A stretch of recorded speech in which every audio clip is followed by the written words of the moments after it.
21 de septiembre, domingo 25 del tiempo ordinario.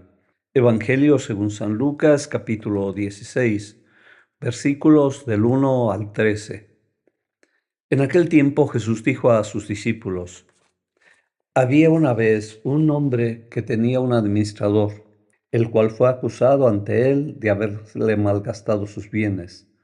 Lo llamó y le dijo: ¿Es cierto lo que me han dicho de ti? Dame cuenta de tu trabajo, porque en adelante ya no serás administrador. Entonces el administrador se puso a pensar: ¿qué voy a hacer ahora que me quitan el trabajo? No tengo fuerzas para trabajar la tierra y me da vergüenza pedir limosna. Ya sé lo que voy a hacer para tener a alguien que me reciba en su casa cuando me despidan. Entonces fue llamando uno por uno a los deudores de su amo. Al primero le preguntó: ¿cuánto le debes a mi amo? El hombre respondió: 100 barriles de aceite. El administrador le dijo: toma tu recibo, date prisa y haz otro por 50. Luego preguntó al siguiente: ¿y tú cuánto debes? Este respondió: 100 sacos de trigo. El administrador le dijo: toma tu recibo y haz otro por 80.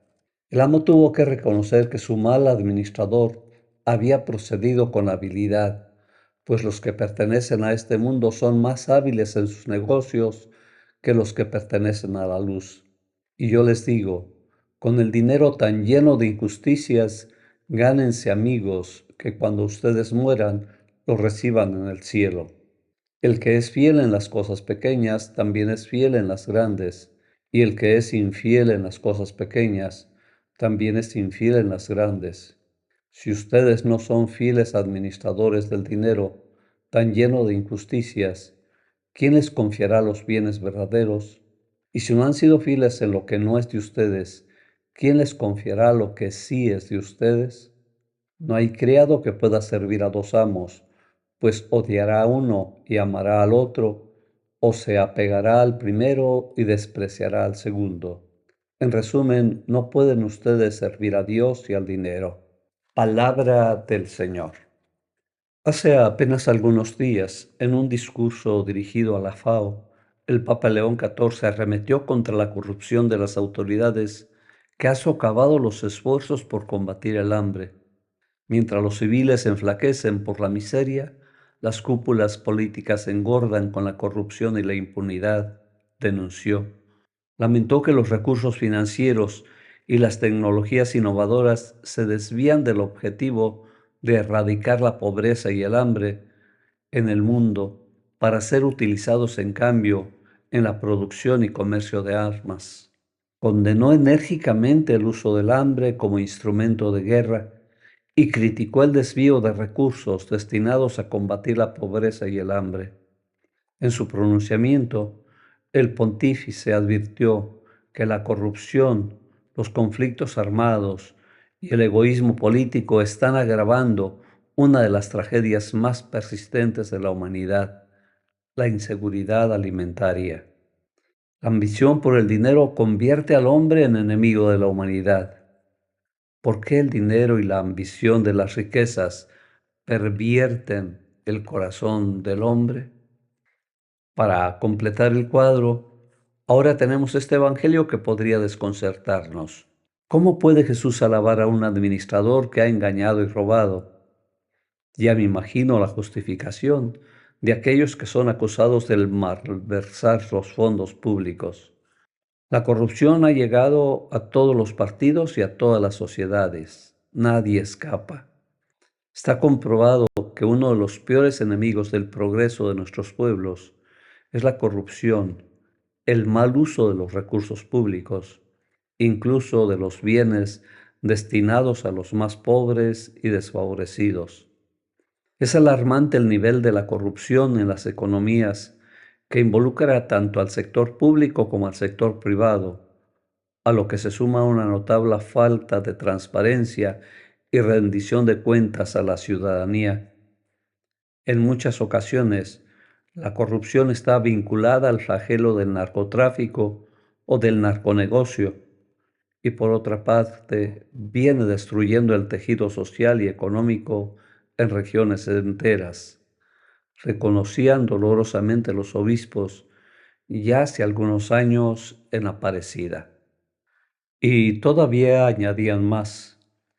Cabe señalar como un gran factor negativo en buena parte de la región el recrudecimiento de la corrupción en todos sus niveles, que genera impunidad, lo que pone en riesgo la credibilidad de las instituciones públicas y aumenta la desconfianza del pueblo, fenómeno que se une a un profundo desprecio de la legalidad en amplios sectores de la población y particularmente entre los jóvenes.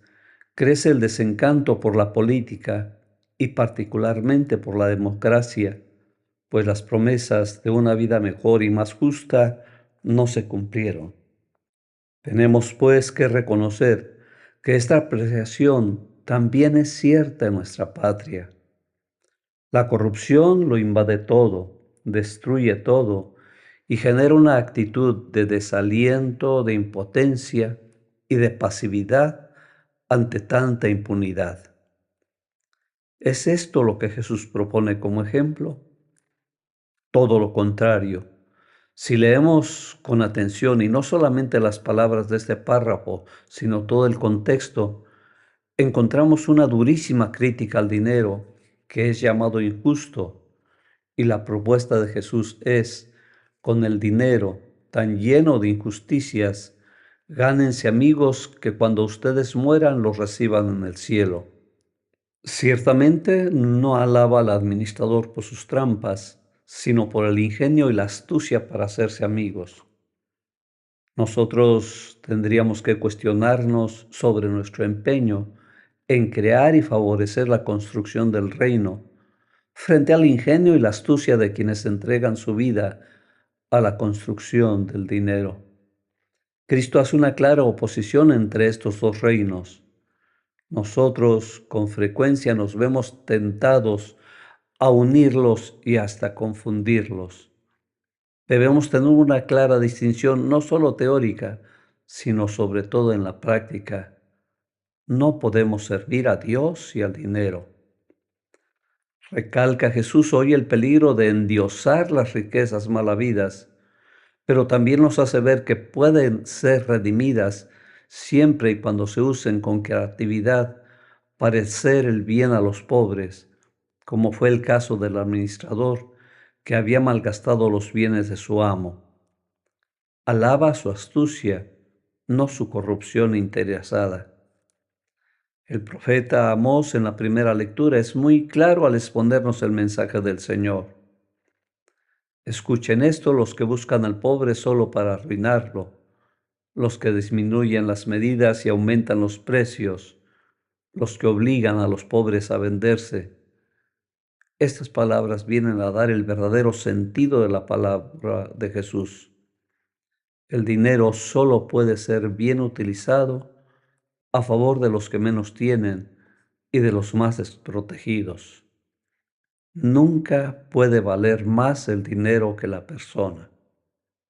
Quizás nosotros no tengamos grandes sumas de dinero, pero debemos examinarnos bien en nuestros pequeños o grandes fraudes, en la corrupción que generamos o toleramos, en la complicidad con un mundo que olvida cada día más a los pobres.